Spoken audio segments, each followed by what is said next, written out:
Friends in East Africa and across the world, welcome to this edition of the monthly interactive sessions this May. I am Kevin Rupia, your Toastmasters Leadership Institute Chair. Happy to host you once again. If you haven't yet in the chat, please let us know where are you joining us from.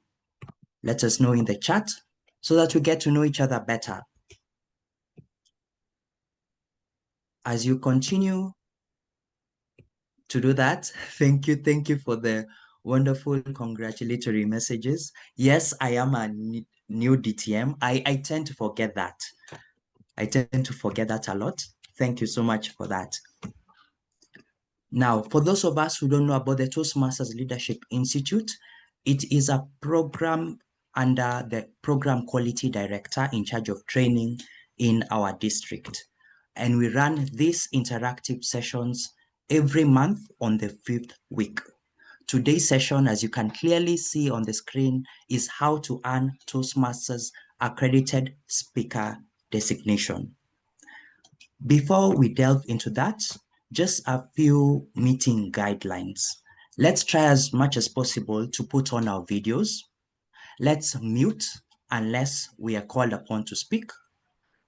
Please do not record live where you are. We will provide this recording later. Do not capture the slides or distribute them or post them kindly. And most importantly, let's learn and enjoy. I will not be your moderator today. Today we have Oltesh Tobias DTM to do that. Oltesh Tobias was born and raised in Tanzania and is currently based in Pretoria, South Africa, where he serves as the Chief Procurement Officer at the African Development Bank, AFDB. Since joining Toastmasters 11 years ago, he has served in every club officer role. You name it, he's served in it. As an area director also, an assistant division director for club growth, and a club mentor. He has also played a pivotal role in establishing numerous clubs across East Africa. As a distinguished Toastmaster, he has delivered keynote speeches across and beyond the continent. As a John Maxwell certified coach, he has trained thousands of young professionals in leadership and communication and continues to share his insights as both as a TEDx speaker and coach. Having attempted the Toastmasters Accredited Speaker Designation 3 times, he remains determined and confident that he will soon earn the title. And we are right behind you, DTM Oltesh. Over to you. Thank you very much, Kevin, Dr. Kevin. And I'm delighted to be your facilitator, not your facilitator, but your moderator for this evening's session. And I'm also excited because this is an opportunity for us to learn a little bit about what an accredited speaker is, quite an interesting qualification or designation that by the time we finish this call, I believe that most of you will come back with questions, but also come back ready to find a way on how to become accredited, but also maybe we will be able to work together beyond this. Now, I have a question for every member who has attended this call today. And the question is, do you speak outside of Toastmasters? Now, you don't need to respond, but just think, or you might want to post on a chat, do you speak outside Toastmasters? So just think about it for now. And the second question is, are you paid to speak or to present? If the answer to the above questions is yes, then you may be eligible to apply for the professional presenter designation. And because I've spent a bit of time in District 114, I understand and I believe that most of you might actually qualify. So what is it Accredited Speaker Program about? It is designed for professional speakers who combine their expert knowledge. You might need to underline that word. Accredited Speaker Program is designed for professional speakers who combine their expert knowledge with mastery of spoken word, making them sought after expert in their respective fields. Again, underline that, sought after experts in their respective fields. Now, in this educational session, you will understand the following: the program rules. You will be inspired to begin the journey. But most importantly, you will learn some suggestions for you to be able to succeed. You might have heard during the introduction that I tried accredited. I attempted this program 3 times and I came home empty-handed. And when our guest speaker said that she would like me to come today and moderate this session, I was very happy because I know that I have a story to share. I have evidence of failure, and I will use that evidence to encourage you to try, attempt, and maybe get this designation in your first attempt. So it is now time for us to meet our guest presenter. Now, for this TLI interactive session, we have invited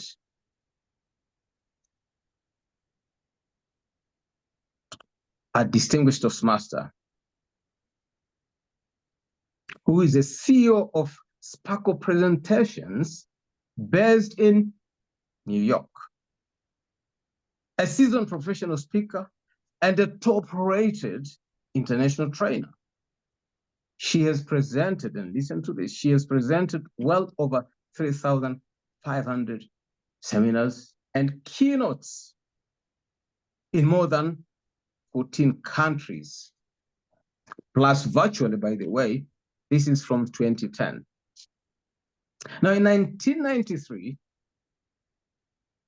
she became the youngest woman to earn the Elite Accredited Speaker Program. Why don't we just clap for her before I finish this introduction?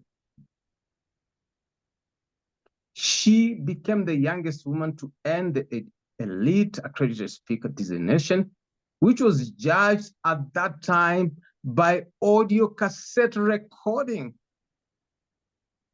I don't know how many of you have experienced that audio cassette recording, but this brought a lot of good memories for me because that was the in thing when I was growing up.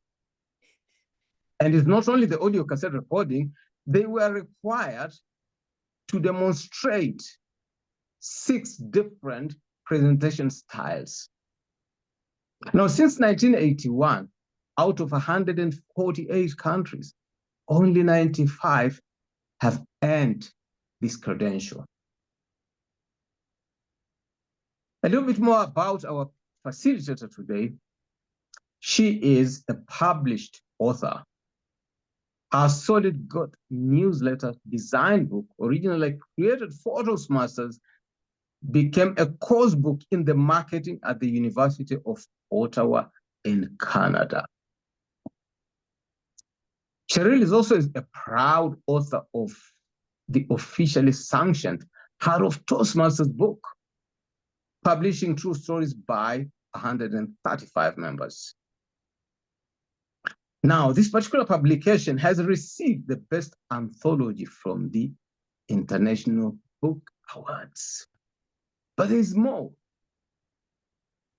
With our session, How to Earn Toastmasters Accredited Speaker Designation, let us welcome distinguished Toastmaster, past district governor,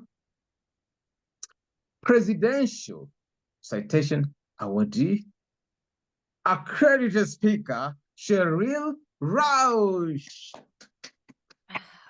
My goodness, welcome, welcome, welcome from wherever you are attending from around the globe. Welcome, good evening, good morning, good afternoon. Altesh, thank you so very much for that wonderful facilitated introduction. I loved your comments. Thank you, thank you.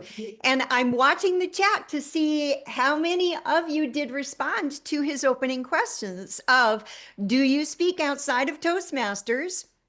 And are you paid for those presentations? This designation, as he has alluded to, is for subject matter experts who are paid for that expertise.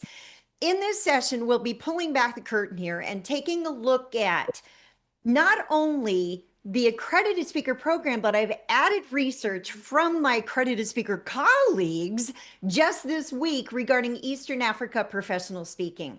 So if you have questions or you are aspiring to become a professional speaker, let's answer some of those questions as well.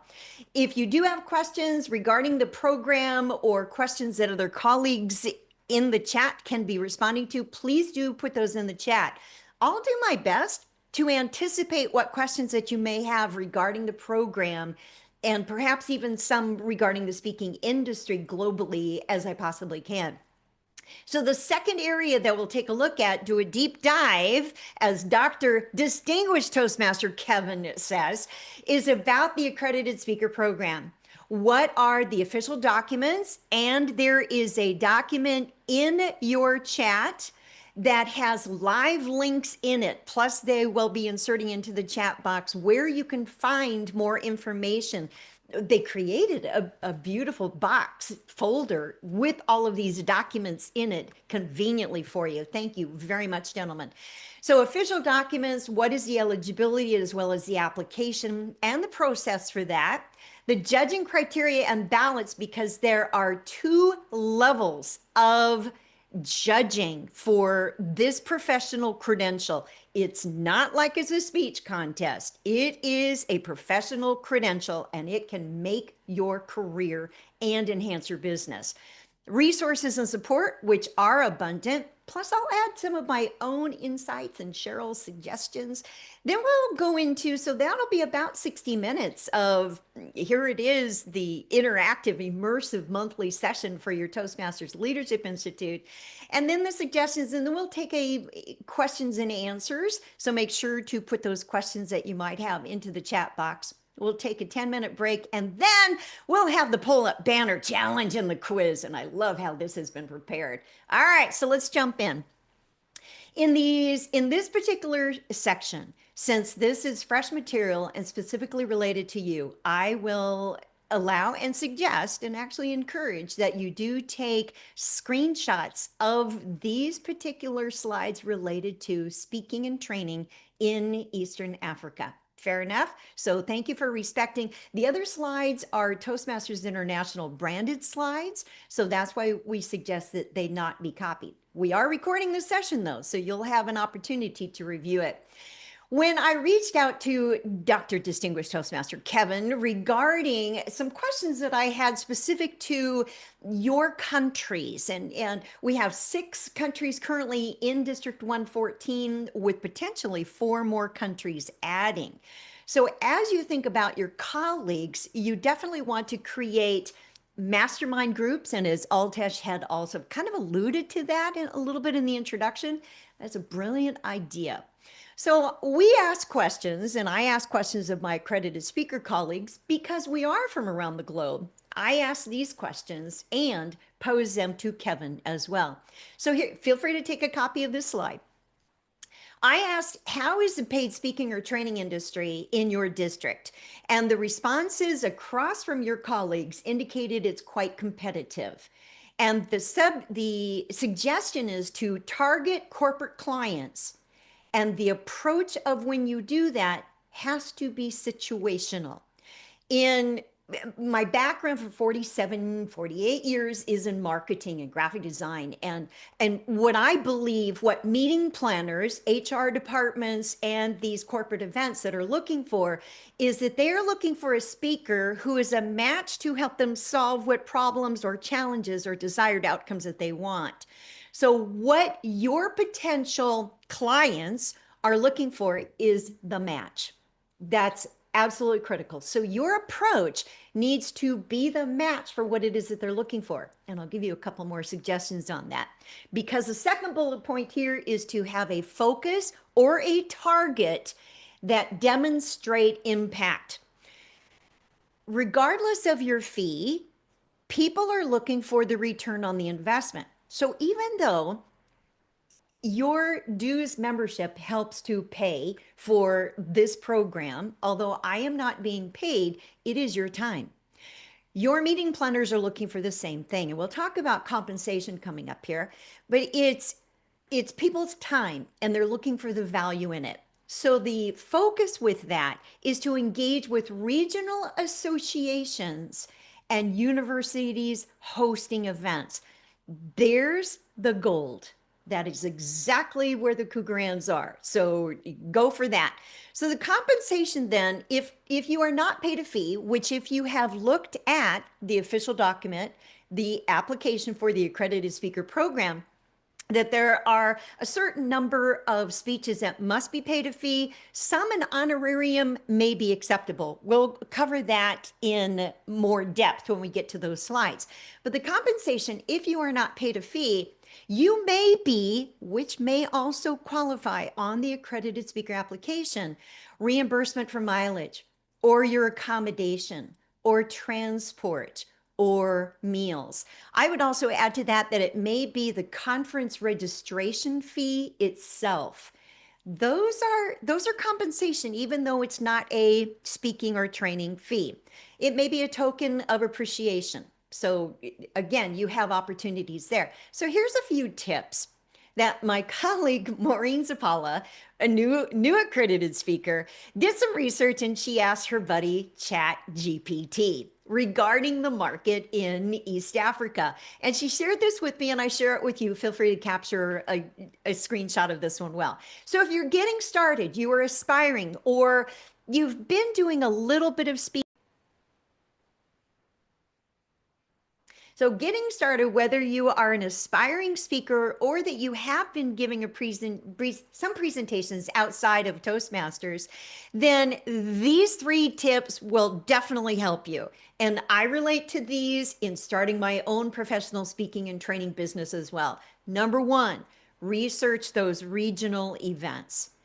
It may be that you set up a Google alert or some type of alert into your apps where you're watching for upcoming conferences and submit proposals. Again, situational, looking for the match. What are they looking for and how are you that perfect match of a speaker? Number 2, make sure to network with local organizations.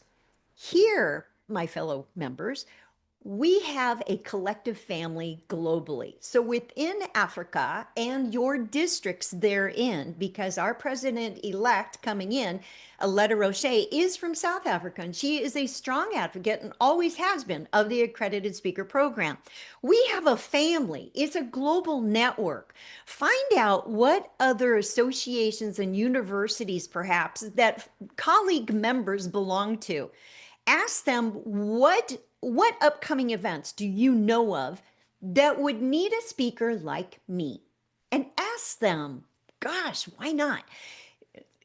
Number 3, tailor your content. Any presentation that you give must be tailored, just like this is tailoring right now for you. It's above and beyond about the Accredited Speaker Program. It's specific to you and helping you get started. Keep your presentations relevant to the regional context, addressing local challenges and opportunities. Then align, the key word, your expertise to those evolving needs. So as an example of that, this is how I got started. It was probably about speech number 6 in the legacy program. So out of our basic 10 manuals, way back when, because I joined in 1987 on a Speechcraft series. So I'm still here 4 decades later because someone invited me to the Speechcraft series. I'm a firm believer in that. So about speech number 6, people would start asking me, because whenever you are asked to speak, the only answer is yes. Then figure it out and create, again, your tailored material to go with that. So people would be asking me outside of Toastmasters. They would ask me if I could present outside of the organization and to provide information on my subject matter expertise. This one happens to be on marketing. So again, I kept saying yes. I kept saying yes, and I hope that you do the same thing. Small business associations, corporate events. The more established that I became, the more that universities wanted to hire me. I can share with you that the journey to accredited speaker is built by the stepping stones we follow in that path. Keep saying yes, keep stretching yourself and building your business. So here are a few emerging opportunities. These are events that we found out from searching in ChatGPT, which were very recent. So the East Africa Public Speaking Convention in Rwanda was just in December, so 5 months ago. That means that it's an annual event. You may want to put that into your phone, and typically convention proposals are due 6 months to 1 year in advance. Pay attention to what these events are. So then eLearning Africa 2025 was just a couple of weeks ago. Pay attention to these, and the EACA also hosts regular conferences. Go ahead and take a screenshot of this slide, because the presenters for each of these events is now posted in the second column. They are looking primarily for experienced presenters on speaking skills and platforms. eLearning Africa is looking for digital education and capacity development with speakers who have expertise in education, technology, and leadership. If that's yours, so for instance, in the professional speaking industry, we refer to it as your lane. What is your lane, your area of expertise? Mine is marketing, business communication. That's my lane. So with the East African Communication Association, these are hosted by university and media companies. They need speakers in the communication field. Well, guess what we do in Toastmasters? So develop your skills, work your pathway programs, and evolve into a business. So let's talk compensation then and the marketing dynamics. So there are a few factors that influence how much we can charge. And the very first question that came in from how do we get paid? And thank you very much, Kevin, for your colleagues who responded to this question. When being invited or referred, always bring up the issue of payment in the invitation acceptance questionnaire. Ask, and this is very direct, who is paying? Not will the speakers be paid? Ask who will be paying.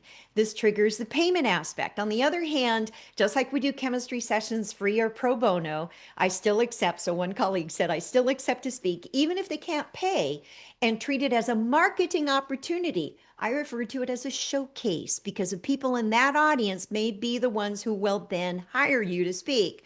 Always take advantage of that platform and the opportunity to spread your wings. So these are some of the influencers. Well, so is language and cultural considerations. So even though English is predominantly used, Swahili is also widely spoken. So here's what this is interesting: that speakers who can engage the audience in both languages or incorporate local cultural references may find greater resonance with your audiences. Go ahead and snap a screenshot of this. And I hope that this, and please thank my colleagues for providing these insights for us. That information helped lead my path, those stepping stones, from originally speaking to 20, 25 people to 75 to 150 to 350 people to 500 to 850 people to 1,500 people to this stage where I am in a huge sports arena, indoor sports arena, speaking to 5,000 people in the audience. I have a headset microphone on, and that is a Disney designed set. Not only did I present the keynote closer for this event, 4 days later, another different 5,000 people in the same sports arena, and the meeting planner cut my time in half. That may happen. Same fee, by the way, but I help them to stay on target with their agenda. Be aware of what events are going to be and keep stepping up at every level. Keep saying yes. The size of the audience doesn't matter because you're speaking to one person at a time and you're going for impact. These are some of the global clients that I've had the privilege of serving in the past from, gosh, I've spoken on site in 14 countries. I never would have been able to do that, especially my icebreaker. I had 19 Ozanums. Tears were flooding down my face as I held onto that wooden lectern. It was pretty bad. It was really sad. And here, 6 years later, after that horrible icebreaker, I didn't even know I was using Ozanums. 6 years later, I earned accredited speaker. Wow. Wow. If I can do it, so can you. Keep building your business. Here's a few of my colleagues. So when we talk about subject matter expertise, you might be thinking, oh, they're looking for something motivational. Not necessarily. Hopefully your message, regardless of your topic, does inspire people. This TLI session, my objective is for information to provide you insights and perhaps inspire you to consider the journey, even if you never apply for the designation. How am I doing so far? All right, so this is Edwin Eddinghauser, and he's here in the United States over in Los Angeles area. He set the Guinness record for most marathons ever run in the entire world. He is a fellow Toastmaster accredited speaker, and he just earned a huge belt buckle for 300 marathons that were 100 miles long. Amazing. His topic when he presented for his level 2 accredited speaker presentation was on CPR, reviving people with the heart paddles. That's his subject expertise. He's a trainer in that. Here is Yelena Babalova, and amazing. She is one of the top Steinway pianists in the entire world. Here she is on the stage presenting at her second attempt, because the first attempt she did not speak on her subject matter expertise. The title of this presentation was entitled Rhapsody in Blue. During her presentation, her message of only 20 minutes, which is what we typically have at this level of presentation, is that she would stand up away from the keyboard, deliver some of her message, sit back down at the keyboard, and deliver the music, tying it all in together. That's her expertise and one of the top pianist instructors in the world. From Manama, Bahrain, then we have Mohammed Shukri, who earned his accredited speaker, and he is just finishing up a keynote tour. This is his very first book. So it's interesting that sometimes either before, during, or after earning our designation, we become published. And that's what happened for Mohammed. He holds the record, and he will tell you this himself, 8 attempts going for the accredited speaker designation. He'll also share with you why he did not pass the first 7 times. It was because he was not delivering on his lane, his subject matter expertise. He is an expert in safety in major manufacturing companies. That's his expertise.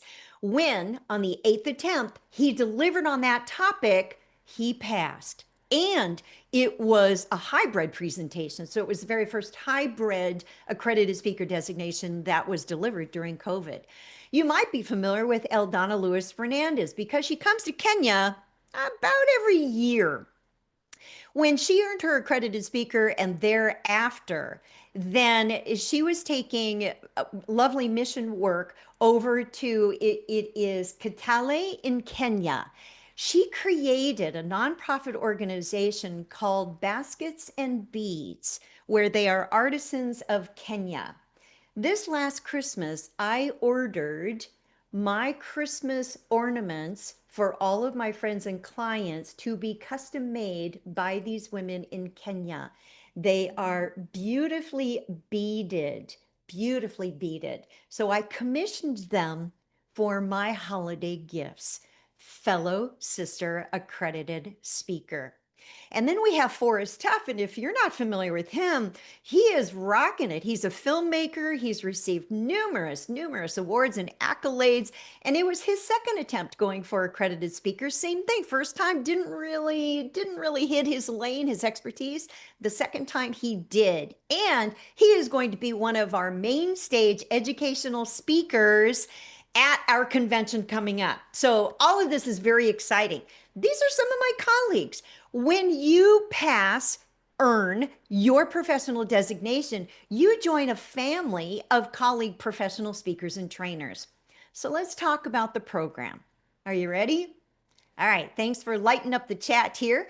The official documents you can download. These are kept current, and what we have provided for you in those samples in the slides that you will see. Now, these are Toastmaster copyrighted slides, so please do not take any snapshots of these if you would please. However, information is lighting up in the chat. Thank you very much for posting that. All of the information that you need is posted online. I'll be adding one thing, which is in your Google folder that is not currently online at Toastmasters. So you'll see what that one is too. Eligibility and the application. The first thing that I can share with you here is follow the rules.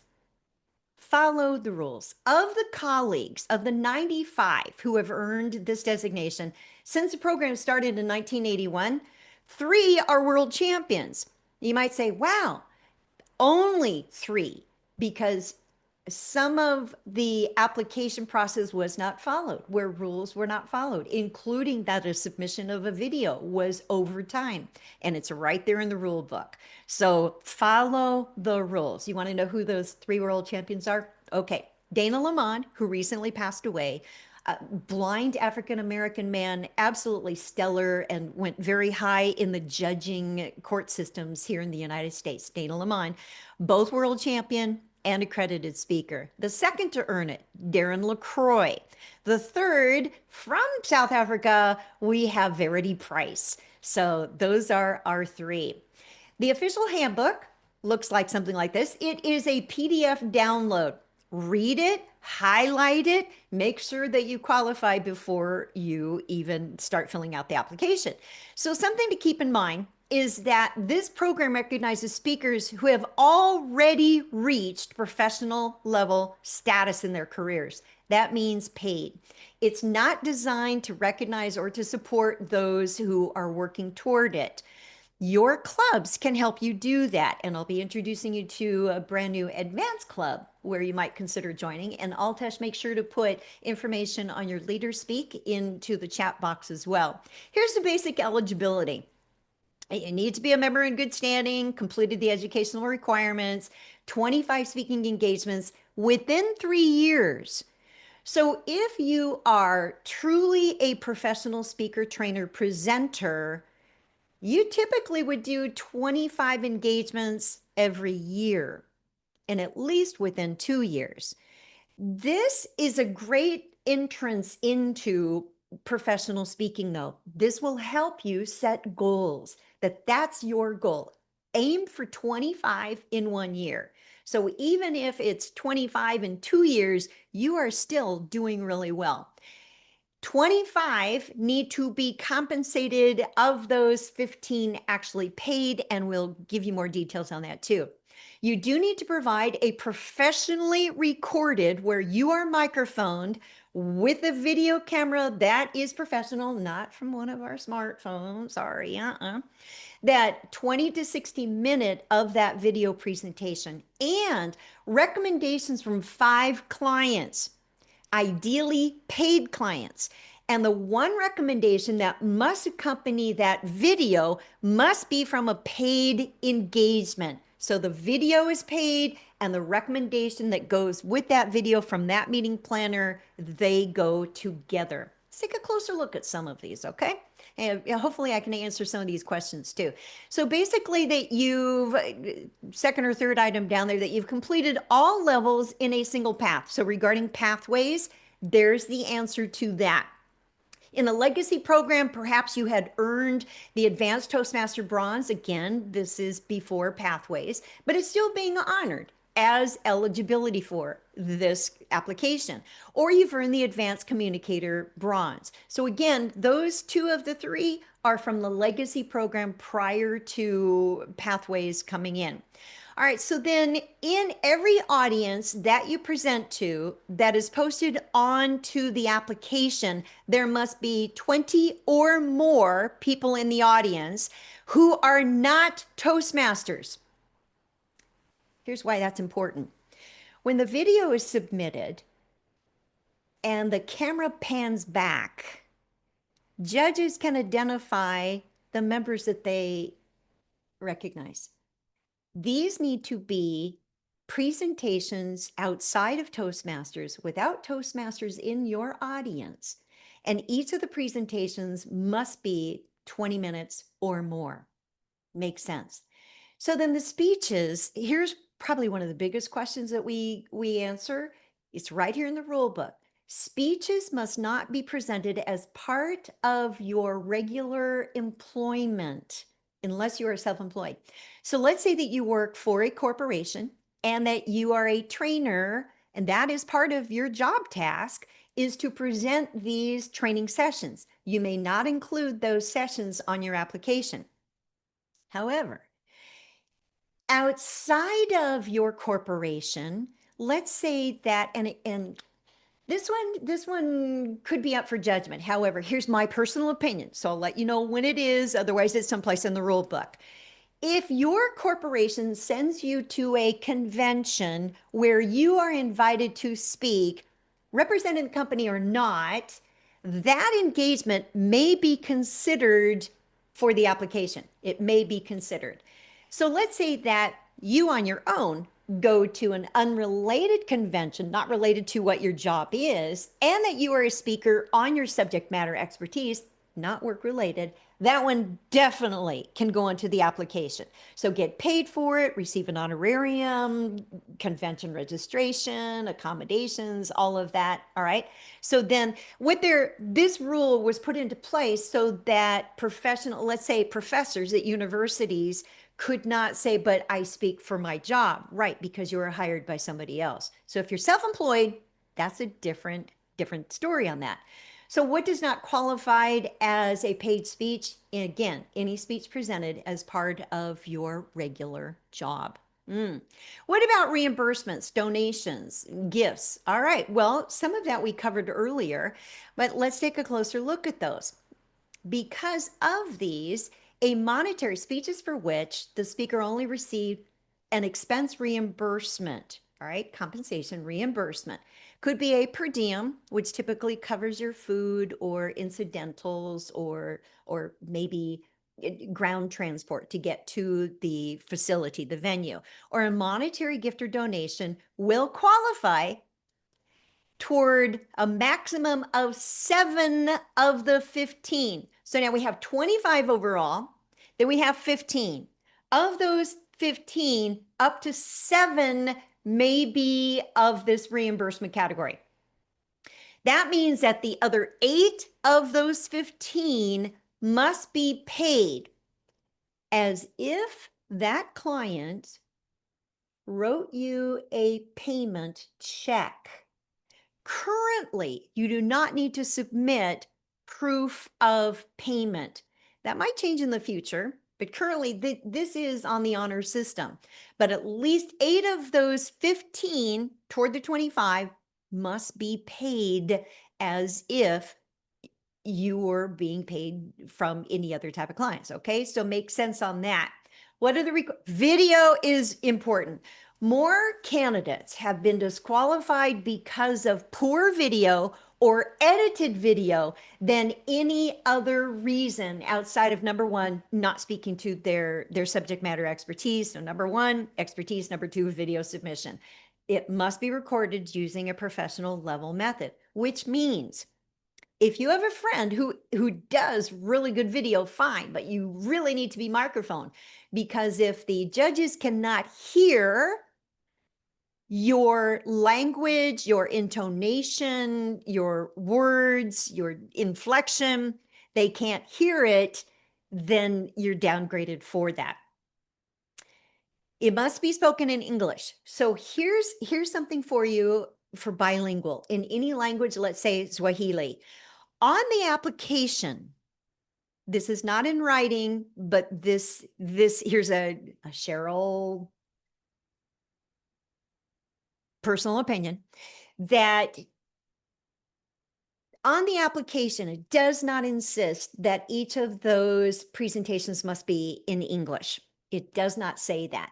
So you could have bilingual presentations or specifically in your native language for those 25. However, that one, which is submitted for the video with the letter of recommendation from the meeting planner who paid for it, absolutely must be in English. Here's another way to think about this. It could be that in our clubs that perhaps you give presentations in another language. That's great. However, when you go into the contest, it must be delivered in English. That's because Toastmasters International is founded in the United States, where English is the dominant language, and that's why. So they're following suit on that. What I would suggest, though, is start videotaping all of those presentations outside of Toastmasters, record them speaking in English in case. That is the perfect video for you to submit with your application. You never know. And I've seen this happen before, where an applicant, a candidate, as we refer to people who apply, submitted a video. He did his best job with it. And yet when I looked at the video, there was very little about him. It was about the beautiful ladies sitting in the very front row and their interaction with this completely inappropriate. And I'm like, no, wait, the judges want to see you. You know, they were paying. No, the judges need to see you in your content and delivery. What's your style? What's your expertise? And I said, oh boy, you know, you need to submit a different video. And he was able to. He had another speaking engagement just before the deadline, which is January 31st, February 1st. Do not be late on that. I suggest January 15 being your goal to have everything provided into World Headquarters for that application year. Do not wait until the last second, because this happened to him. Now, the second video, then again, it followed all of the rules. It met the criteria, everything. He was able to submit that, but it was a little bit close for comfort, and he did pass. So, start getting your presentations, and it may be at level 1, it may be a hybrid, it may be a virtual presentation currently that you can submit for level 1, but not level 2. Let's see, level 1, let me double check myself going through what the rules are. Ideally, here's Cheryl's personal opinion, you want to be filmed in front of a live audience. You can submit a hybrid. You may submit an online, a virtual presentation. However, at some point, you'll need to shift the view from speaker, maybe speaker slide view, into gallery, so that the judges can confirm that more than 20 people were in that audience. Live presentations, make sure that you have more than 20 people seated in the audience, and that does not include your videographer. It needs to be audience members. All right. So that'll help you there. Here's the other, the main tips is that your video must include your entire speech, including the person who introduces you. Here's a big suggestion on that. Because this is for a professional designation, do not include your Toastmaster awards in that speaker introduction, not for this criteria, not for this credential.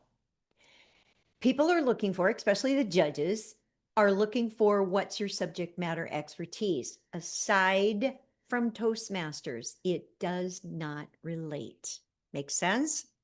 All right, so craft that speaker introduction that sets you up as a professional. What's your expertise from your background that you can bring into that presentation? So every presentation that, let's say, especially the video, is that it's no longer than 60 minutes. And this is what happened to dear Darren LaCroix the very first time. I believe it was a 75-minute keynote, which we do get hired for. However, the criteria for this is 60 minutes maximum. And that 60 minutes does not include the time for your speaker introduction, which may be 1 minute, 1.5, maybe even 2 minutes. So it does not include the speaker introduction. It begins with your actual presentation, and it cannot be any shorter than 20 minutes. So make sense? All right. All right. So what disqualifies the video? Doesn't have that professional introduction. It's not naming what the subject matter expertise. And another big one here is that videos in the past have been edited. That is absolutely not acceptable. If there's any indication, because in the past, audience laughter had been inserted into the video. Judges can tell. Immediate grounds for disqualification. And that's a huge lack of integrity. The video also needs to be only from one camera. As professional speakers, we often have one camera that's focused in on us and maybe another camera toward the back of the room or toward the side where it's capturing audience responses, or maybe it's a camera toward the front, one of the other sides where it's recording what are audience responses. That's okay to do. However, you may only submit footage recording from one camera. They can zoom in, they can zoom out, but absolutely no editing. That's immediate grounds for disqualification. Let's take a closer look then at that application. And I'll give you some of my interpretation on this too. And having been a judge and having been the chief judge for this program over my, well, let's see, since 1993, I'm now the oldest, most seasoned female accredited speaker of those who are currently active. And I'm still the youngest ever to have received it. Please, somebody break that record. I'd be happy to hand that baton to you. All right. So again, from those 25 speaking engagements that you've given outside of Toastmasters to non-Toastmaster groups within the past 3 years, then 15 of those 25 must be paid. All right, so here's what this might look like and my suggestions for completing the application. Now, this is a PDF. It's a fillable format. So you'll find that when you download the PDF from our box. Thank you very much, Kevin, for putting that link into the chat box there, or Altesh, thank you very much. So then for me, as a judge of these applications, things need to make sense to me. So what I would do is put the oldest to the most recent dates, or if you wanted to, the most recent to the older dates that you've done, but put them in some kind of order. Put them in some kind of order. Then regarding the name of the company or the organization, what business is it? What group? What event? Was it a convention? They also want to know, because there may be need to contact that person, or because these people may be those who submitted the letters of recommendation, which you need at least 5. So when you get those, you can email them directly to staff at World Headquarters. Altesh can tell you, they create an electronic folder just for you, that whenever those letters come in, they go right into your folder anticipating your application. Again, all of those letters of recommendation must be within that 3-year period. Everything has to coincide. If it's older than 3 years, then you need to get fresh testimonials on that. So the person, their organization, how long was the presentation, the fee. So the fee may be indicated in your local currency, or it may be in US dollars. So it may be. 10 of those then may be the pro bono or the free, but 8 must indicate a fee. Here, what the judges are looking for is not so much how much did you get. They're looking for, are you being paid as a professional subject matter expert for your presentations? So it does, and the biggest question we often get here is, well, how much should I be charging? Well, you have cultural influences there, as I had covered in the previous slides. Then there's different forms of compensation in your country. Be mindful of that, be respectful of that, and leverage that to the best of your ability. If you made your entire income for yourself and your family from being a professional presenter, those fees need to help cover your cost of living and potentially to make a profit, to really make money, to sustain, to survive and to thrive. So think the mindset here is professional speaker. It's not, oh, I love to speak. I'll speak on any topic to any audience. Yeah, that was me, by the way. That was me. But instead, think about what's my area of expertise? What audiences or organizations need this information, which I am the expert on? How are we a match? That's where you want to find your paying market. And again, your audience size needs to be over 20, not including you and the videographer. Makes sense? All right, something else I want to point out then. Remember how I said earlier your speaker introduction shouldn't have Toastmasters stuff in it? Because this is a professional credential. In the application, this is one of the pages that you'll fill in, is related to your profession and or speaking training. That could include your degrees, your professional certifications, not any of your pathway levels or area director, none of those. Educational and professional background. So again, how are your special awards related, the recognition that you have received? Yep, not Toastmaster related. When I've reviewed applications, and many of us are available complimentary for mentoring, but here's a caveat. You must have read the entire application. You must have started completing the application. And then you can reach out to us to review, to preview prior to submission your application and the video that you are going to be submitting. We don't get to see the letters of recommendation because those are not to come to you. Those are to go from the meeting planner directly to World Headquarters, not to us.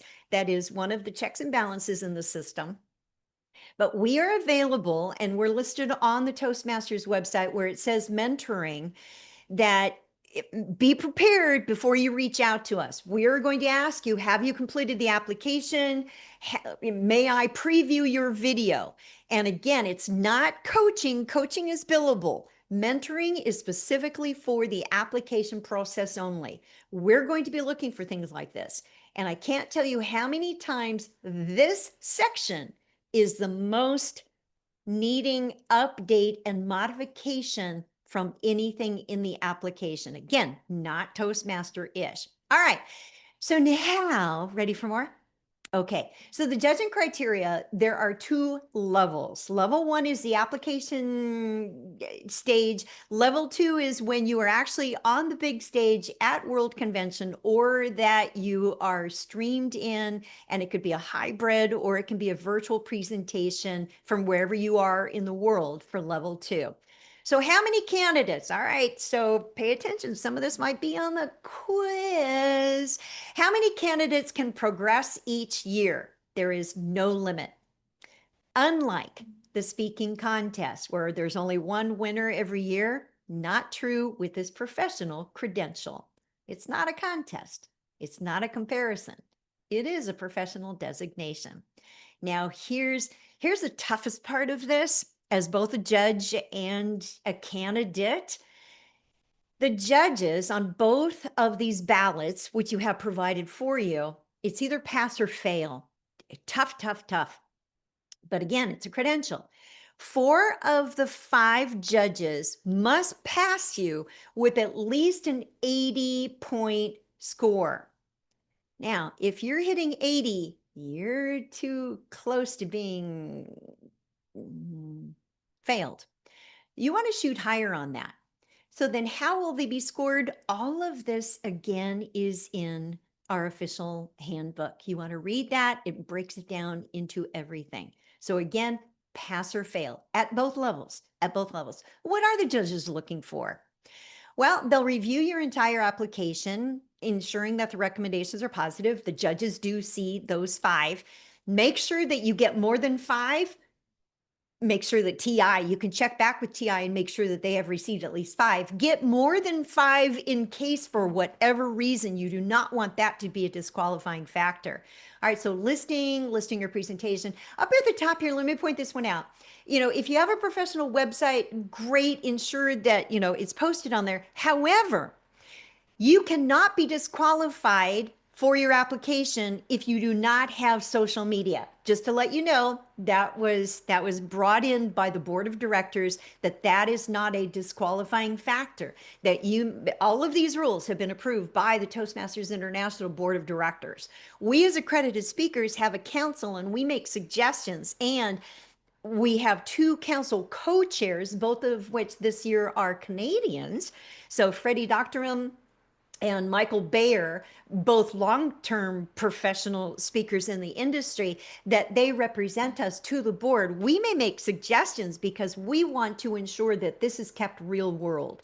That's why, can the presentations be in different languages? Can they be in Swahili when those presentations that you put onto the application? It doesn't say what language was it presented in. All right, so these are questions that we ask on your behalf. All right, so the questions that really the judges are looking for is, would I hire this speaker? That's a yes or no response in our mind. Would I, for my company, my corporation, hire you? Would I put money on the line? Would I refer this speaker for a paid engagement? We want to say yes. We want to get you hired. Now, if we're attending and it's a public seminar, the question that we ask is, would I want to be in your audience? We want to say yes, absolutely. Would we as colleagues want to speak on the same program as you at a conference, at an association meeting, at a university kickoff event? We want to say yes. We want you to pass, and hopefully the first time. I am one who did pass the very first time. I was prepared though, and I watched other people who were accredited speakers. I was too shy to ask any of them to mentor me. Like we actually have a program in place now. But watch what other speakers are doing. Also on the links document, the Word document, which is put into the chat box for you, there are hot links in there. So yesterday, just for fun, I was going through TI's YouTube channel where there is a playlist of videos on the Accredited Speaker Program of those who have earned it, of those who have passed. You may want to check that out. And not everyone passes the first time. Not everyone passes a second time.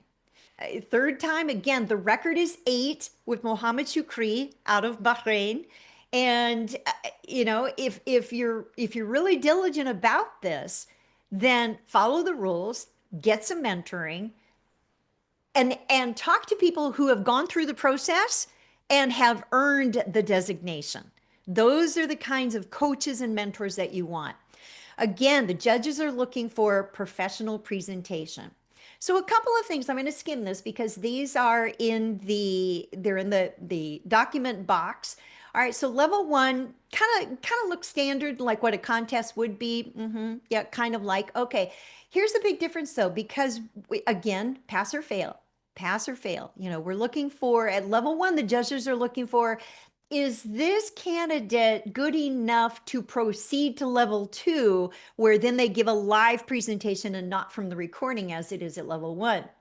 Here's the level 2 ballot. And it was the accredited speakers who were vocal about, wait, based on this is for subject matter expertise, there really needs to be something on the ballot regarding that. This is the biggest difference between the 2 ballot forms. So let's take a closer look at that. Again, that the SME demonstrates proficiency and a mastery in the identified area of expertise. You decide whatever that area of expertise is. The judges want to see, what is it that you do that you get paid to do? That's what they're looking for. It refers to the area of expertise identified by the candidate in their introduction. That's why the speaker introduction can't have Toastmasters stuff in it. It needs to have your professional background, your credentials, if you're an author in this particular topic. And again, they're looking at this for the area of expertise. All right, so 2 ballots. Level 1 is the video that's submitted with the letter of recommendation from the person who hired you. So that's for level 1, and you need to have those letters of recommendation, at least 5. Level 2 is when you are invited to present for the international convention. Again, 5 judges, 4 of the 5 need to pass you with at least 80 points. Your goal, though, really ought to be 95 points. 95 points. I don't know if there's ever been a 100. I don't think so, because the judges remain anonymous, but I don't remember even ever passing someone with 100%, but thoroughly impressed. Oh, yes. All right. So what resources and support do you have? All right. So all of this is included in the handbook. So you will have all of that information for you. If you decide to reach out to Toastmaster International staff, remember that the same staff that handles the Accredited Speaker Program are the same staff that handle the speech contest, the semifinals, and the finals to the World Championship.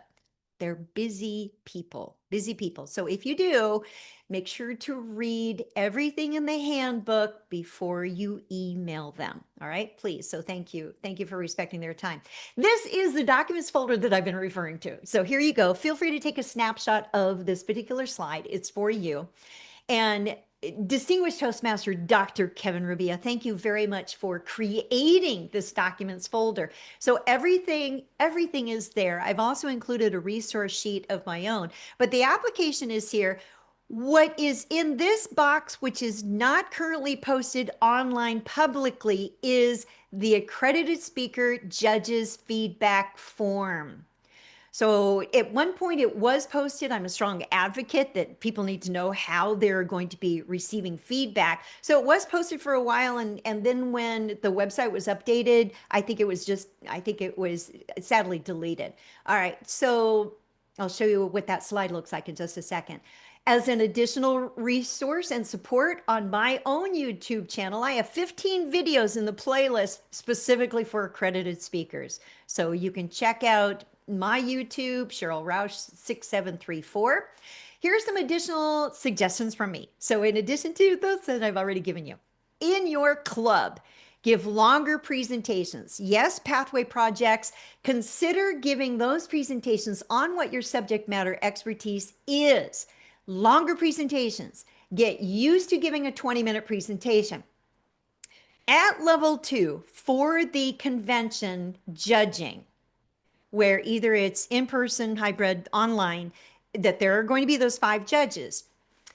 The timing, based on there may be several candidates during the Accredited Speaker Program on the TI convention agenda, that the time has been determined to be 18 minutes. 18 minutes, it may be 18 to 20, but the goal is 18 minutes. Now you may be thinking, I can't get what I have to say in 18 minutes.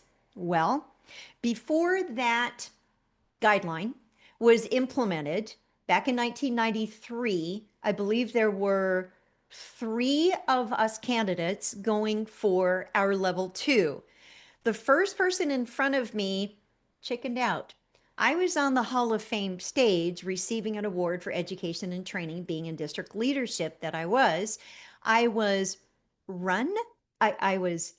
We were running down the hallway of the convention center, through the back hallways to get me to present my presentation, barely enough time to catch my breath.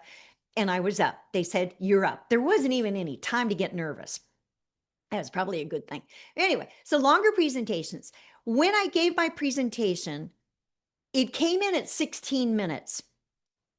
I thought, oh my gosh, I disqualified. I did not go long enough, because you had up to 60 minutes. And the person who followed me, that it was his 7th attempt. He did a training program using overhead slides on parliamentary procedure, and it was quite lengthy. And I thought, oh my gosh, I didn't use all my time. TI staff who was sitting next to me said, "You'll be fine." So that it is, to date, the shortest of all of the presentations, yet it earned a standing ovation. The message was so compelling and strong.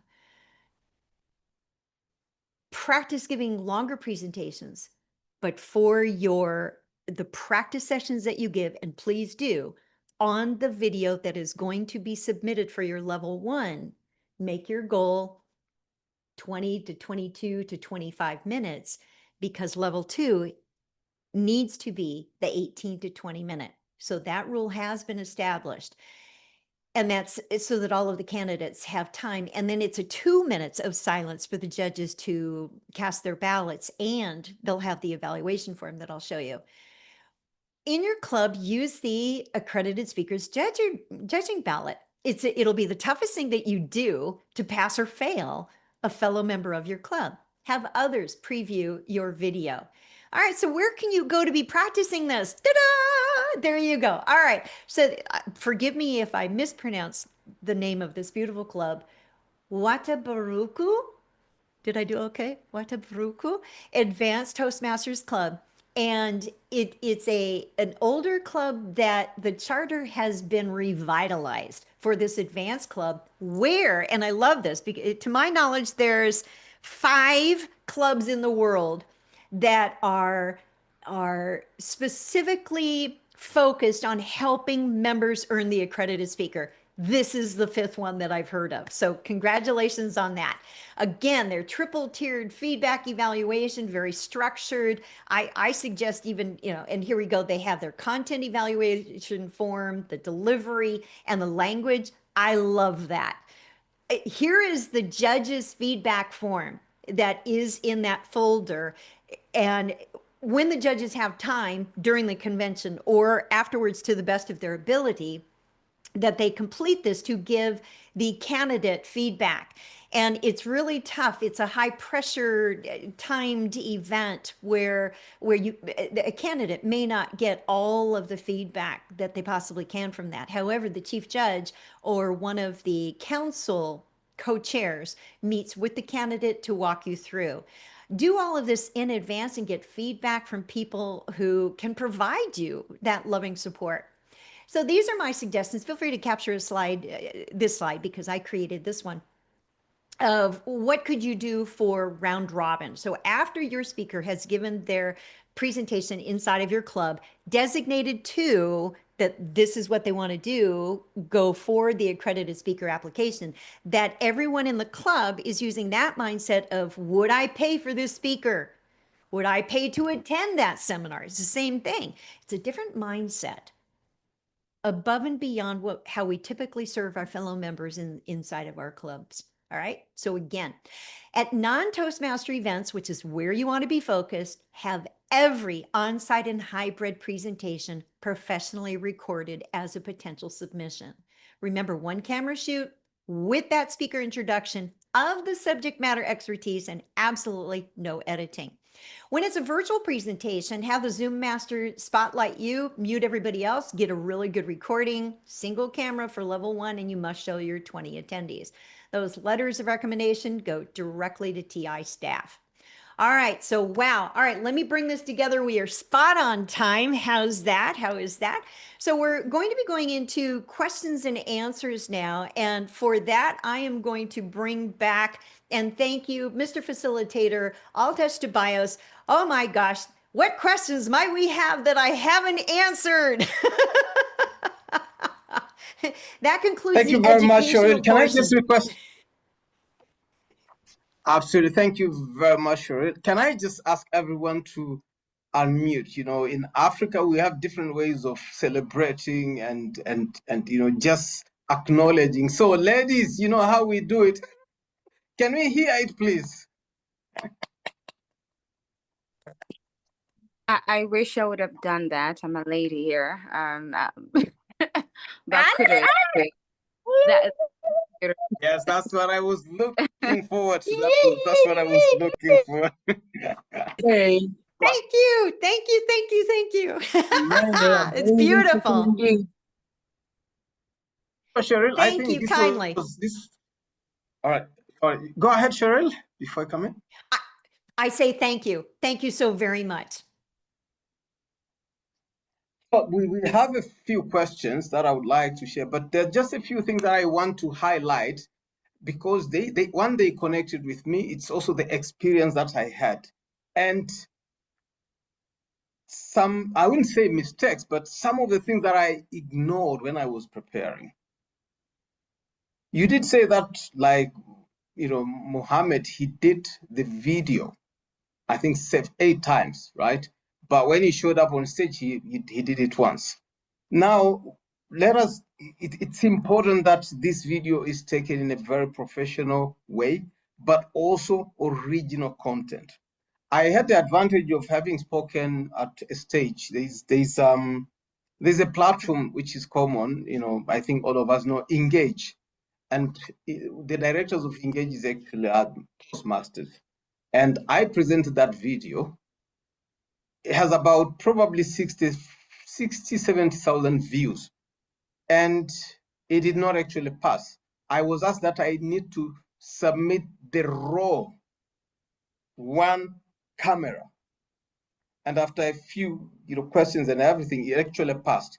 Now, I do know that we have a lot of Toastmasters who have spoken in the Engage stage. So probably most of you can actually qualify because Engage takes very good videos that do qualify as an accredited speaker level 1 video. So you can take advantage of that. So that is one. And the second one is get used to do the 20-minute presentations. I struggle because I do 5 to 7, 5 to 7, 5 to 7. So when you're now asked to do a 20-minute presentation, it's a little bit tasking.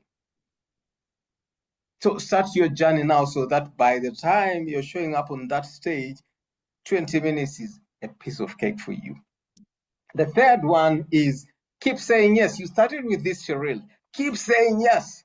I remember when I was trained by Brian Tracy at some point, and he said, Oltesh, if you want to improve your speaking, you need to show up at least 300 times before anyone can even consider to invite you for either a paid or a free speaking engagement. 300 times. I would really like to highlight the fact that keep saying yes so that when that opportunity comes, you're ready. And then stay in your lane. That is my last comment. Yes. I try to be creative. I delivered speeches that I thought people want to hear. I delivered speeches that would connect to the audience. People will laugh. People will cry. That is not what you're looking for. This is not a normal Toastmaster speech. It is really important that you're not even demonstrating. You're just showcasing what you've been doing for years. These are some of the things that I overlooked. And this is why I showed up 3 times, different speeches, but they still did not really speak to what I do every day. We can engage on a separate note bilaterally if you want to get to know a little bit more of some of the areas that I think I could have done differently. But having said that, it is time for you to ask questions. You can unmute or you can post. Now, I have a question, Cheryl, that Shakil asked. He says, does accredited speaker program has nothing to do with DTM? If you are a Toastmaster only with a good standing, a club, and do we need to provide a recording? And then the second question is, what kind of proof of 25 speaking sessions needs to be submitted? And connected to that, he says, does one need to have 20 non-Toastmasters in any of all the 25 public speaking sessions? Thank you. Let me go through those as I remembered them. So Distinguished Toastmaster has nothing to do with eligibility for the accredited speaker. Thank you. That's myth number one. People think, oh, I need to earn my Distinguished Toastmaster. No. DTM honors leadership. Although you do speaking for leadership, Distinguished Toastmaster honors leadership. You do not need to be a Distinguished Toastmaster for such. On the second part of that had to do with how many presentations, is that correct? So of the, right, okay, so on the application, 25 must be completed. You must have 20 or more people in each of those audiences, and that each presentation must be at least 20 minutes long, period. So yes, those are criteria for that engagement to be posted on the application. What was the next part of that? It was a loaded question. That's great. The Okay, next so one, which is also DTM, connected the proof. to that, he says, yeah. So what proof of the 25 sessions need to be submitted? It is on the honor system that you post it on the application. However, of those 25, 5 must submit letters of recommendation. So there is a form of proof. So 20 non-members, yes, in each of the 25 speaking engagements, non-members, absolutely yes. I think I got all the questions, right? You did get. And just before I come to the next question, Cheryl, what I did, because I'm employed, I'm full-time, employed, so I don't really speak as much. So what I did is I intentionally was collecting, the testimonials from the speaking engagement that I was doing, but also ensure that whenever I speak, I ask for just a recommendation letter so that I have evidence. And the other thing that I did is, like you're saying, you donate, in some instances, you don't need to have been paid, but they would have compensated you, with a ticket or with a gift. These are some of the things that I submitted, and they really help me to get that first level qualification. There's also something else that I saw other accredited speakers do, is you start planning now. So you can even target maybe 2 or 3 years. So you start now, that you start accumulating those, those speeches, so that by the time you are submitting. And I also remember, and you did mention, Cheryl, that you can start sending those videos. You don't, or the evidence. You don't need to wait till February. You can start now. The letters, the letters of recommendation go directly from the meeting planner to World Headquarters. You can start doing those now, and World Headquarters staff will set up an electronic folder anticipating your application is in the works. So there's a question that Atul asked here: can 25 speeches be done in more than 3 years? No. That's it. That's a clear, hard stop, no. And it's stated right in the application. So here's something to consider. Based on that, you will be applying before February 1 of the next year. If you were to think through, plan ahead, as you're saying, Altesh, is that plan ahead, what is 3 years from when I will be presenting, you will be able to eliminate those speeches that you had given previously that are too old for the application. If the date from those presentations are outside of those 3 years, those are grounds for immediate disqualification. Must be done within 3 years of the application submission. Great question, though. Thank you. Cheryl, I have a question. Speak more. Yeah, absolutely. I have a question, and this is probably an area that I could have done differently. I know, and I just want to share with everyone that Cheryl talked about mentoring and accredited speakers being available to support you. That is absolutely true.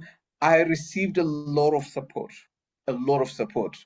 Forest staff was there. We actually spent a few sessions, him guiding me. Cheryl, you had also guided me. I had several, suggestion on how I can improve my speech. However, and this is my next question, Cheryl, it is important that you limit the number of interaction with the mentors that you approach for their feedback. Why? At times you might get conflicting feedback that can completely pull you off or throw you off to the extent that you show up on stage and but I'm disappointing Cheryl because this is what she said. And I'm not doing it. So what does one need to do so that when they're seeking that support, that feedback, that mentorship, they don't end up contacting a lot of people to the extent that he would write his speech 100 times, to the extent that it is time to present and it does not have the final version that he's going to present? There are several points that I can present illumination on. First of all, if as a candidate you reach out to, there are currently 40 of us active accredited speakers. If you reach out to all 40 of us, at least 5 of those are going to be judges. 5 are going to be judging level 1. 5 are going to be judging level 2. And we need to flag it if there's a conflict of interest, if we have worked with you. So that's not fair to you. So I recuse myself. I am no longer a judge. I'd rather be a mentor. There's plenty of qualified judges to do that. Yes, there could be conflicting interest in those people that are, or conflicting comments and suggestions. Of those people that you ask, consider having mentoring from someone who has been through the process successfully and has passed. In the past, people have come to me for mentoring after they have failed the first and or second time. And they said, but I got coaching from, and they name who this person is, who is well known and a great speaker. However, they had never, that person, and my question is, that person has never applied for the process. They've never been through the process, and they may not even qualify if they had submitted. Is this who you want mentoring from? Right? So I'm thinking, go to the people who have been through this particular process. So when people come to me and they said, oh, I'm looking for a mentor, because it may not be me. I may not be that match for you. However, I can help you find who I think would be a great match for you. Maybe you have something in common. Maybe your expertise is the same as one of my colleagues. Maybe your speaking style is similar to one of my colleagues. I'd rather match you up with someone who will be a good mentor for you. And you could have more than one. I don't know if I would suggest having more than 2 because of the reasons that you pose, Altesh. Keep it tight. Listen to their coaching. We've been through the process. Coaching is billable, but listen to our mentoring. And again, utilize us for reviewing the application and the speaker video you plan to submit. Before then, we may not be of the best utilization for you. Like helping you choose your topic. No, that's not for us. Your topic needs to be your subject matter expertise. And the people who have not passed the first time, when they came back again and did present on their subject matter expertise, they passed. Everyone that I'm thinking of, every candidate who came back and nailed it on their subject matter expertise, they passed that next attempt. The program's not for everyone. It's not. It is set up to honor those who are professional presenters already. However, even if you never apply, the journey is absolutely worth it. Absolutely. Would you agree to that, Altesh? I mean, look at how you raised your own personal bar. You leveled up. You became, with every time, all 3, I was right there for every single one. You got better and better. And maybe that's what the process could be for someone is just getting into the mindset, into the lane of truly owning your subject matter expertise and delivering to that caliber. And the red carpet is out. We want you to pass. We honestly, sincerely want you to pass. And hopefully the first time. But if not, we're there with you. We want you to pass. We're looking for colleagues. Absolutely. So Cheryl, just if I was to share about my journey, I think it was quite interesting. And I think the last one is when I, decided to show up on stage, the Toastmasters International Convention stage. There are only probably two ways of getting to that stage. Either you're competing for the World Championship or you are an accredited speaker. That is a stage, that you can actually change your CV just by showing up on that stage. True. That's true. But the second one is the support that I received. I remember still when we enjoyed, the cup of coffee in the evening after the, the presentations, but also the fact that you were all available. I've never seen such, level of support and just really camaraderie to make sure that, you go through this program. So for me, it was a learning, and I look forward to coming back. There's something that I've seen you have posted, Cheryl, recommendation on your LinkedIn too. Let me just say this about LinkedIn, and this is my own experience. I would say that about probably 40 to 50% of the speaking engagements or invitation that I receive are through LinkedIn. Wow. These are people that I didn't know about. Right. They just check, your bio, and then they contact you and say, would you like to come and speak about this? So make use of LinkedIn, because this is where serious professionals, corporates look for the resources that they need, either to hire or to deliver speeches. Therefore, if it's possible, just be showing up, update your profile, post maybe a few articles once in a while, even some of your speaking engagements, just post them there. You'll actually be surprised at the number of people that will be inviting you. The second source is our fellow Toastmasters.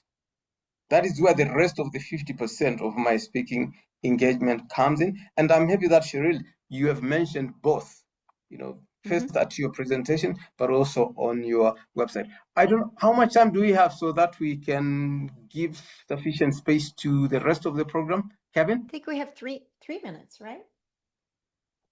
Yes, 3 minutes. Right. Maybe the last one, Cheryl, that I want to ask, unless if there are. Yes. I went through the bios of most of the accredited speakers. And what I've noted is these are not ordinary people. Or maybe they're ordinary people that they do extraordinary things. What was the feeling when you got accredited? And I'm asking because I would like everyone who wants to go for that designation, myself included, to actually look forward to it, work so hard towards this, because it's a completely different, it might be a different experience. Just tell us, how did it feel? Wow. There was, for me, it stretched well beyond anything that I could do. And I've released my screen here so that you can see this is my Accredited Speaker Award. This is my Accredited Speaker lapel pin.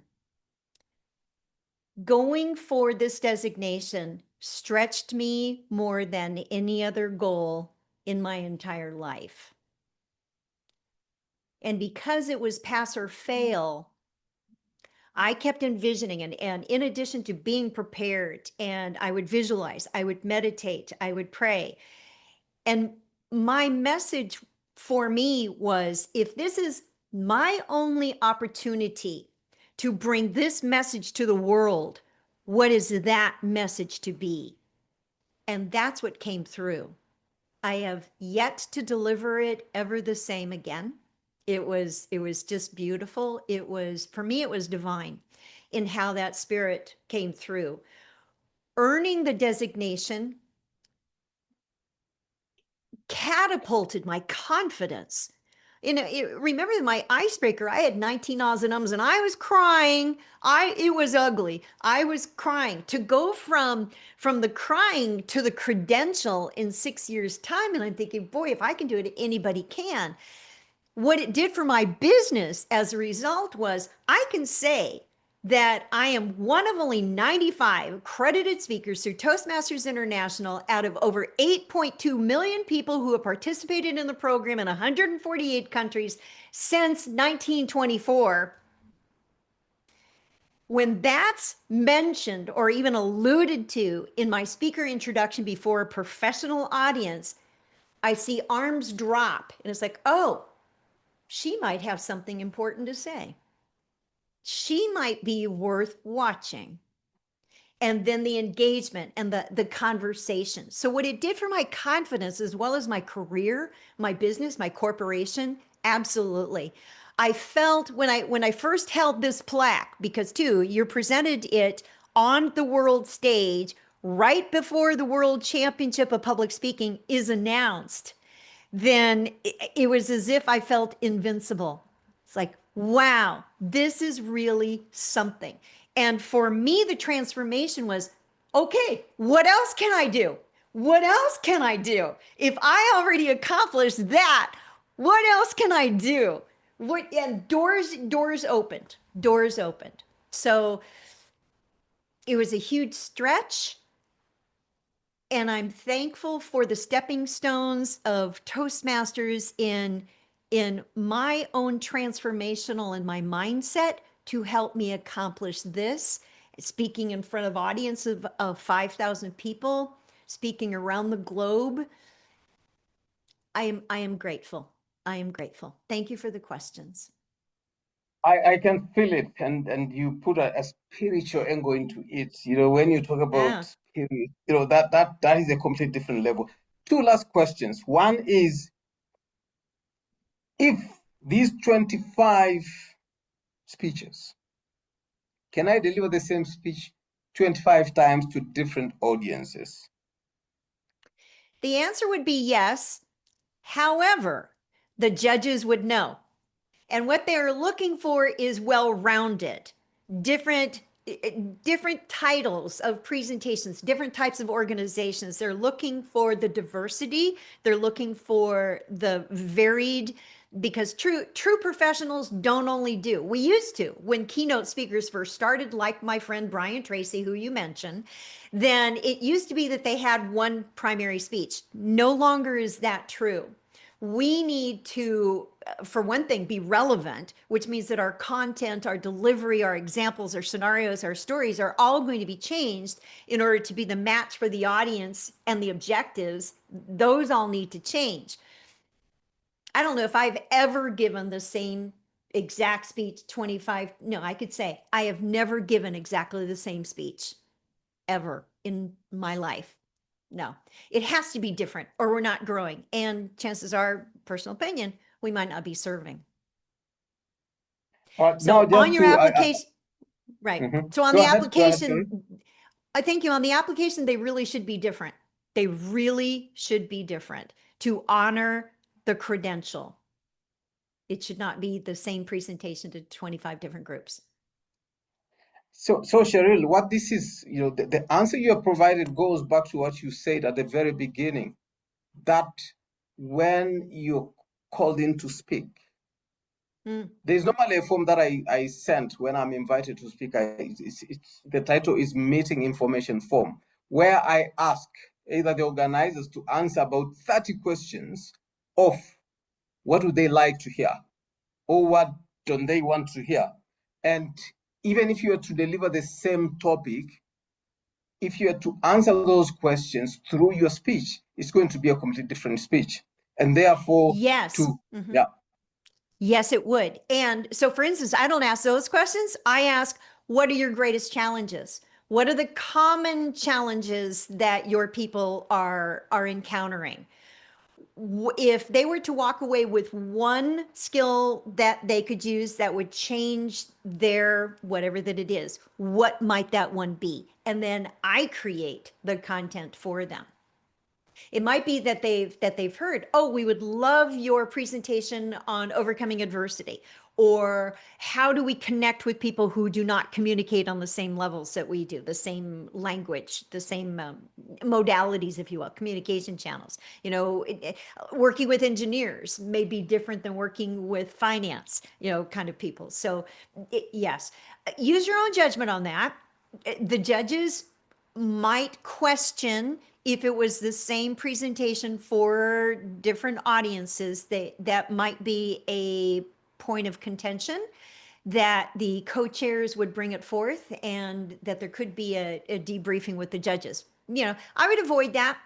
Make it, you know, very same thing in delivering to the same audience. No, that definitely is a flag.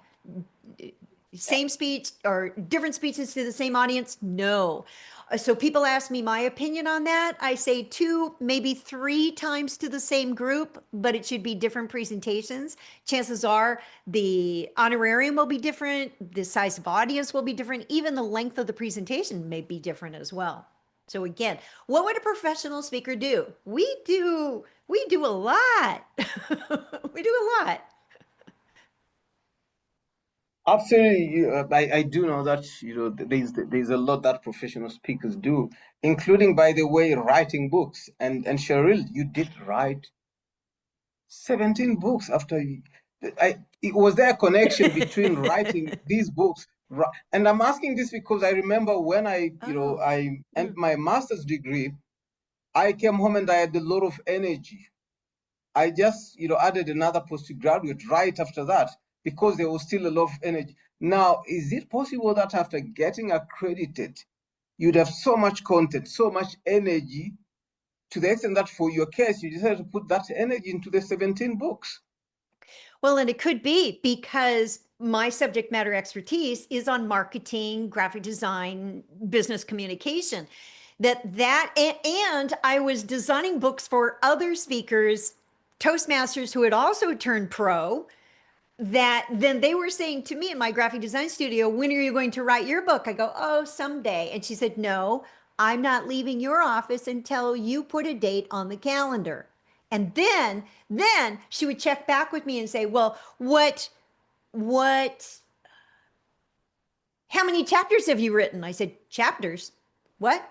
So, because my first 5 books then were on marketing communication. So the Solid Gold newsletter design book I created for Toastmasters, and it was sold through Toastmasters International, and then it became the course book at the University of Ottawa. My subject matter expertise, I had to get that out of my head, out of me, out of my heart, so that I could move on to other things, and so that information would serve other people, which it did, because public relations managers, VP membership, VP PR, they were the ones that the book was intended for, of how to design your newsletters, your bulletins, your advertisements. That's who that was for.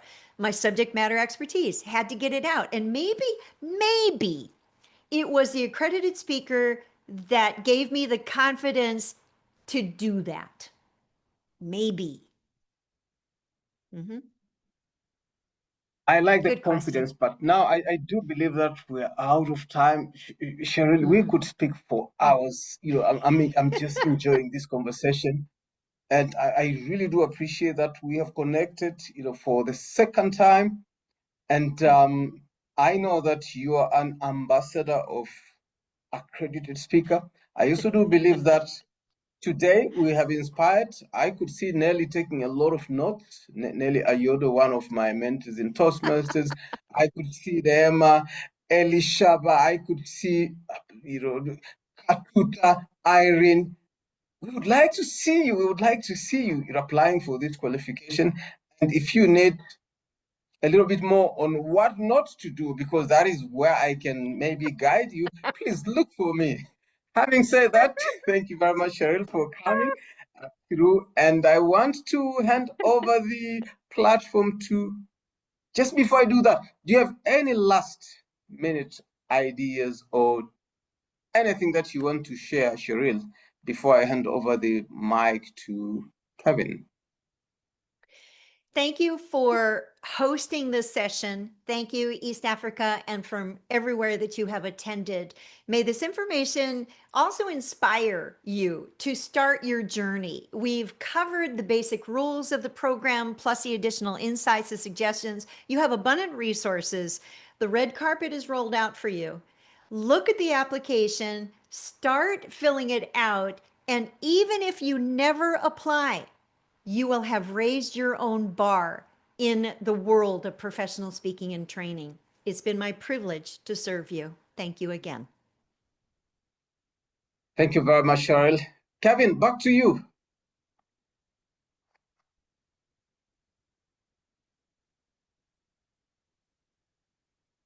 You're muted, Kevin. Thank you, DTM Oltesh and DTM Cheryl Rausch. Let us please give them a round of applause as I share my screen. Accept on behalf of District 114 this certificate of appreciation.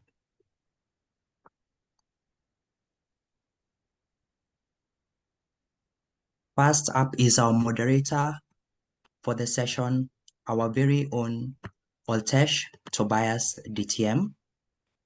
Thank you for your continued service in Toastmasters.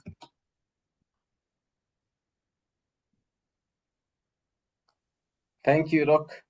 I appreciate. And last and certainly not least, Cheryl Rausch DTM, accredited speaker, for your time, for your resources, for your efforts, for inspiring us today. My pleasure. Thank you.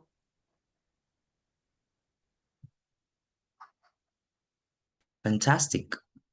I will share a poll on the chat for your feedback, and we'll have a quiz next by Toastmaster David Gray. He will put the link in the chat. Please take 3 minutes to freshen up and get ready for the quiz. See you in 3 minutes.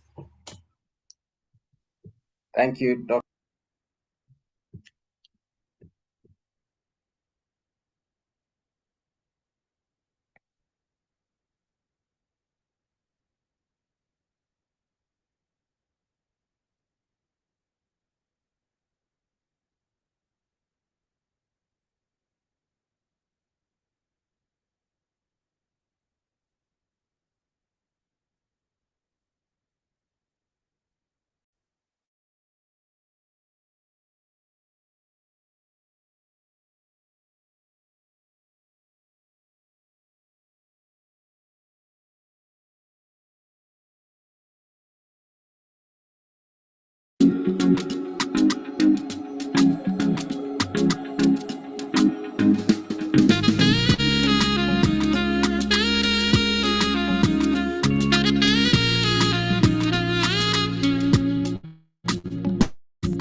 Welcome back, friends. Please let me know if you're back in the chat. As I introduce our quiz master, the beloved David Gray. Master David Gray is a teacher by training and a quiz master by profession. He serves as the chief quiz master at Quizmasters Africa Limited, a boutique education company that offers training, team building, and quiz entertainment options for corporate companies and educational institutions across Africa. He is also a Strathmore University Toastmaster. Over to you, Quizmaster, Interactive Learning Master, David Gray.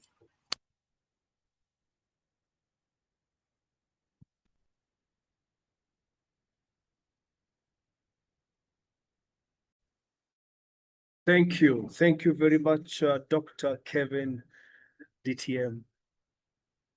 It's amazing to be here today. And I believe all of us have had an amazing time so far. Thank you very much, Cheryl, for that amazing session. Thank you, Altesh, as well. It has been amazing. I'm sure most of us have learned quite a bit, and now is the time to see whether you have been listening keenly on exactly what has been shared over the past 90 minutes or so. If you were keen, definitely have seen the link on the chat section. I'll share it one more time.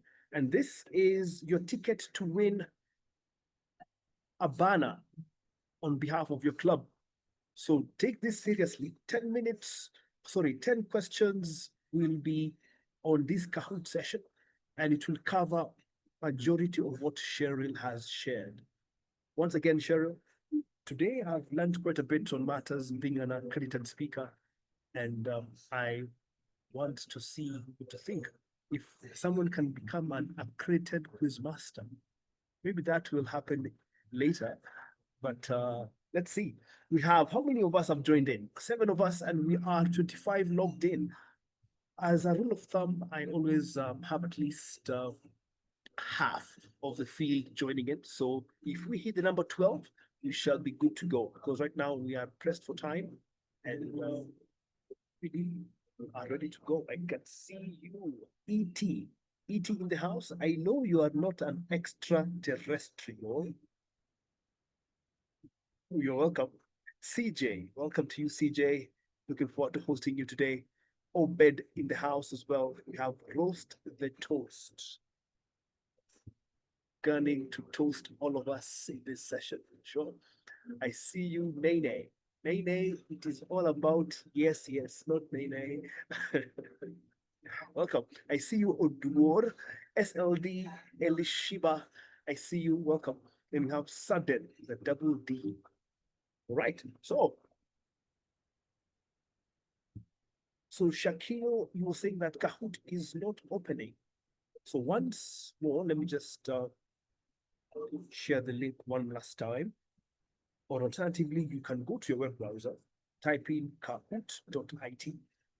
Then the game I'm in. is 342. Yes, Shakil, talk to me.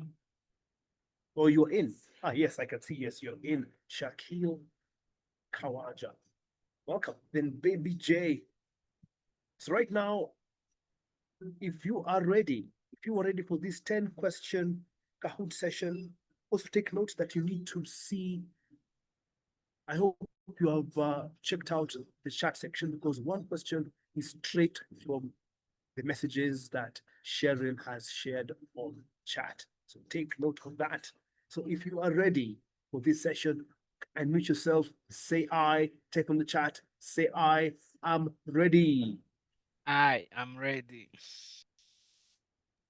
I Thank am you, ready. Obed. Oh, yes. Thank you for the energy. So let us do this, friends. First question is coming on your device now.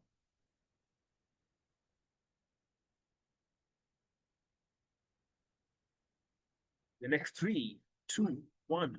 First question is, the Accredited Speaker Program is designed for professional speakers who combine dash knowledge in a particular subject. So what is dash? That word is 6 letters long. That's a clue I'm giving you right there, straight up.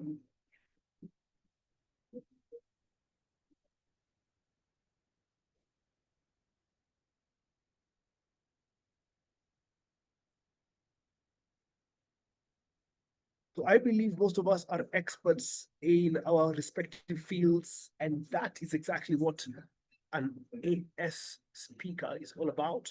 And I can see we have Baby J, number 5, well done. Shakil Hawaja, number 4, Nene. Yay, number 3, we have E.T. second place, and we have Sudden in top spot. All right, next question, number 2, we have a minimum of how many professional speaking engagements to non-Toastmaster audiences within the past 3 years is required for accreditation. We have those 4 choices right there, 10, 20, 25, and 30.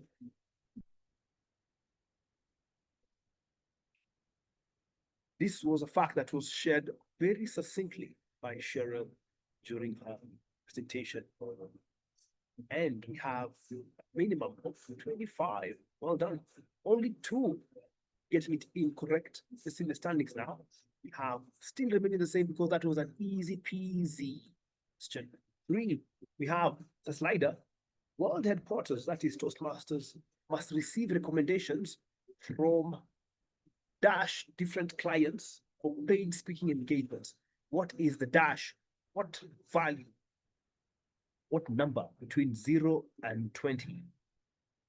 Find out if you are listening. It was a number that was mentioned in passing, or maybe not. And most of you clearly had your ears on ground because majority of you getting it correct. Well done. Answer is 5 recommendations. 7 of you getting it correct. Let's see the standings now. We have first, finally, we have a shift in the standings. Well done to you, Elishiba, making your debut in the top 5. Roast the toast. Roasting and toasting in 4th place. Baby J with your pacifier in 3rd. Sudden 2nd place. And E.T. in top spot. Number 4, some true or false question, and it is: a professional level speaking engagement must be at least 30 minutes in length. Is that statement true or is it false?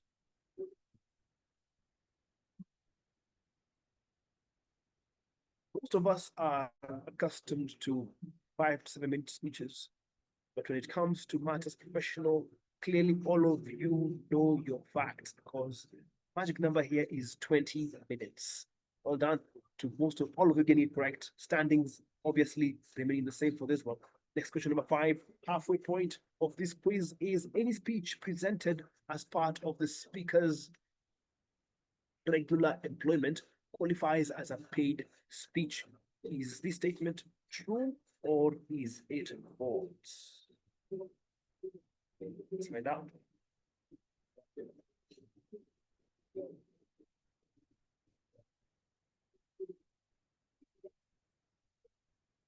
With only 2 thinking otherwise, most of you clearly were very attentive. Well done. And the answer is false. Roast the toast has been toasted or not, because it's still in 3rd place, Elishiba in 4th, Oben in 5th place, Sudden and E.T. in the top 2 positions. Next question is, I'm wondering who was dropped down from the top 5 positions. The 6 is: you are allowed to add graphics to your video before submitting it. This is when you are going to receive, and again, we should have given you harder questions, but clearly, suddenly, E.T. has been usurped by E.T. on top spot now. Well done. Roast the Toast in third, Elishiba maintaining fourth place, and Obed sleeping on his bed, fifth place. Number 7. Level 2 of the Accredited Speaker Program takes place at the Toastmasters International Convention held in August each year. Level 2, is this statement true or false? And it's true. Well done. This is the standings. We have Elishiba has dropped down from the top 5. Shaquille replacing her. Well done, Shaquille. Across the toast in third place. Obed now coming on strong to fourth place. Sudden still in top spot. Number 8, we have is a multi-select, and you select all the requirements for your video submission. You have those 4 elements right there. You have entire speech, including the introduction. You have speech recorded in English, French, or Spanish before a live Toastmasters audience, and clearly defined opening, body, and conclusion. What applies in terms of video submission? And most of you took the option for entire speech, including the introduction, as one of the requirements with clearly defined opening, body, and conclusion. It was very clear that all speeches should be in English. Yes, and now you know. And E.T. back, Nene, I see you from obscurity. Now in fourth place, Sudden has dropped down to second place. Number 9, this is a puzzle. This is now on matters judging criteria. Arrange the following judging criteria from highest to lowest in percentage score. Highest on top. If you have ever evaluated a speech in Toastmasters, definitely know this. How would you arrange these elements in the correct order in terms of the percentage score? What is most important? At 45%, we have 30% and 20%, I think, 25%. Yeah,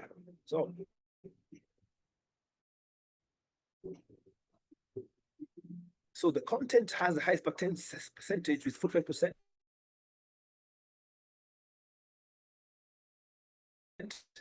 Of you getting this one correct. Let's see where the standings are right now. And we have E.T., Sudden, Obed now in third, Roast the Toast fourth, Nene number 5. And the last question is on our guest speaker, that is Cheryl Rausch. 10, this is a bonus question. Cheryl Rausch is the author of The Dash of a Toastmaster book, which published true stories by 135 members. Type your answer. What is the dash then? And the clue is staring right at you. You're holding it with your chest.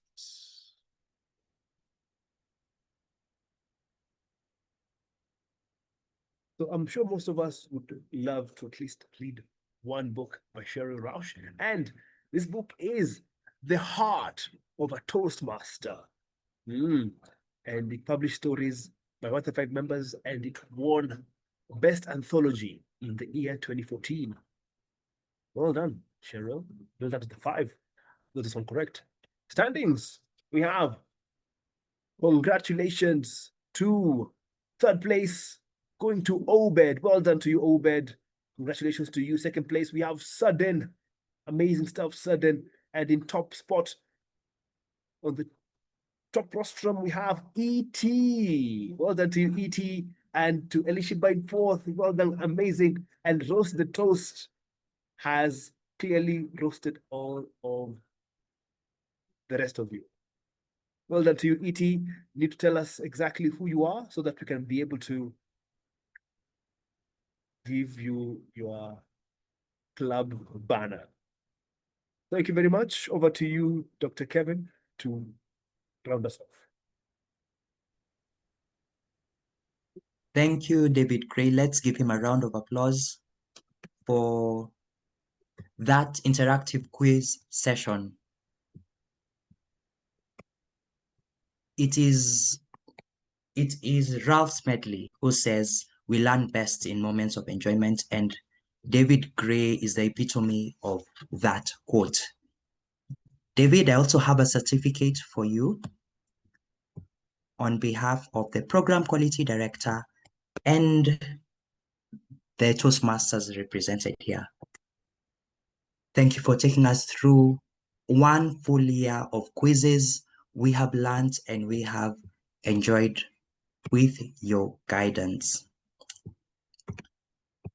If you won, if you are first, second, and third, please stay behind so that I get your contacts and we may link up to get your reward. The top 3 finishers earn recognition via a poster, and number 1 wins a poster for the club. However, you need to be in District 1 for Ilios. You may consider joining Watabaruku Bilingual Advanced Toastmasters Club, Watabaruku Advanced Toastmasters Club, and you can win us a banner. That said, I have been your Toastmasters Leadership Institute Chair for this year that is coming to an end.